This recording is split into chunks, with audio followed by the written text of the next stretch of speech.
Assalamualaikum warahmatullahi wabarakatuh. Kembali lagi bersama saya Muhammad Al-Farizi dengan NIM 20016091. Saya adalah mahasiswa Prodi Pendidikan Bahasa dan Sastra Indonesia, Fakultas Bahasa dan Seni, Universitas Negeri Padang. Kali ini saya akan menjelaskan sebuah materi mata kuliah keterampilan berbicara, yaitu keterampilan berbicara dalam bentuk wawancara. Baik, kita masuk pengertian wawancara. Wawancara adalah percakapan dengan maksud tertentu, di mana percakapan itu dilakukan oleh dua pihak, yaitu pewawancara yang mengajukan pertanyaan dan terwawancara yang memberikan jawaban atas pertanyaan tersebut. Terwawancara juga disebut dengan responden. Selanjutnya yaitu jenis-jenis wawancara. Yang pertama berdasarkan pelaksanaannya, terbagi tiga. Yang pertama itu wawancara bebas. Wawancara bebas menanyakan pertanyaan apa saja kepada responden. Namun, perlu diperhatikan pertanyaan tersebut tidak melenceng dari topik yang diwawancarakan. Yang kedua, wawancara terpimpin. Wawancara terpimpin dalam pelaksanaannya, pewawancara sudah dibekali pertanyaan-pertanyaan yang sudah terdaftar dan terperinci. Selanjutnya, wawancara bebas terpimpin merupakan gabungan dari wawancara bebas dan wawancara terpimpin. Yang kedua, berdasarkan bentuknya, terbagi 7. Yang pertama, wawancara sosok pribadi, wawancara berita, wawancara jalanan, wawancara sambil lalu, wawancara telepon, wawancara tertulis, dan wawancara kelompok.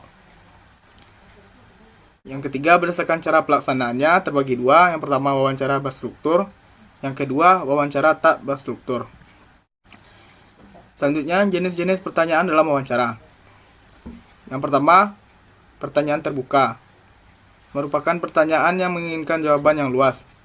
Seringkali hanya menentukan sebuah topik dan memungkinkan kebebasan responden yang cukup besar dalam menentukan jumlah dan jenis informasi yang ditawarkan. Yang kedua, pertanyaan tertutup. Pertanyaan tertutup yang sempit dalam fokus dan membatasi kebebasan orang yang diwawancari untuk menentukan jumlah dan jenis informasi yang ditawarkan. Yang ketiga, pertanyaan primer dan sekunder. Pertanyaan primer memperkenalkan topik atau daerah baru dalam topik. Pertanyaan primer dan sekunder digunakan untuk menemukan informasi tambahan sehingga mereka sering disebut menyelidiki atau tindak lanjut pertanyaan. Pertanyaan sekunder sangat penting ketika seseorang responden tidak menanggapi pertanyaan atau jawabannya tampaknya tidak lengkap, dangkal, tidak jelas dan tidak akurat. Selanjutnya, pertanyaan netral dan terkemuka. Pertanyaan netral memungkinkan responden untuk memutuskan jawaban tanpa arah yang jelas atau tekanan dari kuesioner. Pertanyaan terkemuka menyarankan secara implisit atau eksplisit jawaban yang diharapkan atau diinginkan. Selanjutnya, lembaran bimbingan wawancara. Berikut ini yaitu contoh angket kebutuhan peserta didik dalam wawancara jurusan mata pelajaran bimbingan konseling. Bisa dilihat, angket ini terdiri dari 34 pertanyaan yang memiliki 2 jawaban, yaitu ya atau tidak. Selanjutnya, praktik wawancara. Praktik wawancara ini merupakan sikap-sikap yang harus dimiliki oleh seorang pewawancara. Terdiri dari 4 sikap. Yang pertama yaitu netral. Netral artinya pewawancara tidak berkomentar untuk tidak setuju terhadap jawaban yang diberikan responden. Karena tugasnya adalah merekam seluruh keterangan dari responden, baik menyenangkan atau tidak. Yang kedua, ramah. Ramah artinya pewawancara menciptakan situasi yang mampu membuat responden nyaman dan tidak terlihat gugup. Yang ketiga, adil.